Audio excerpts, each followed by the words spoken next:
اس وقت کا تقاضا ہے کہ افواج پاکستان کے پیچھے ساری قوم متحد ہو کر ان کی تائید و حمایت کرے اور ان کے ساتھ کھڑی ہو.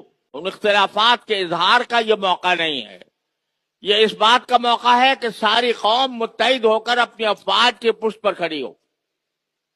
الحمدللہ ہماری افواج اپنی پیشہ ورانہ صلاحیتوں سے مالا مال ہیں، اور اس کا نتیجہ آپ نے دیکھا کہ پہلے ہی حملے میں پاکستانی افواج نے ابھی تک سرحد پار نہیں کی.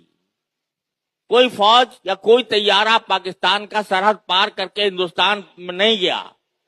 یہیں سے ان کے حملہ آور طیاروں کو اس طرح مار گرایا ہے کہ دنیا اس کے اوپر احساس کر رہی ہے.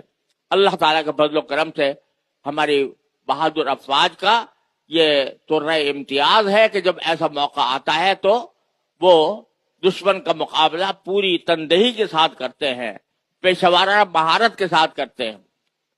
اور ہم نے تو پہلے جب انہوں نے ایبٹ آباد کے اوپر حملہ کیا تھا تو ان کا نہ صرف طیارہ گرایا تھا بلکہ اس کے پائلٹ کو بھی پکڑ لیا تھا اور اس کو چائے پلا کر رخصت کیا تھا. یہ اخلاق کا مظاہرہ کیا تھا کہ اس کو چائے پلا کر رخصت کیا.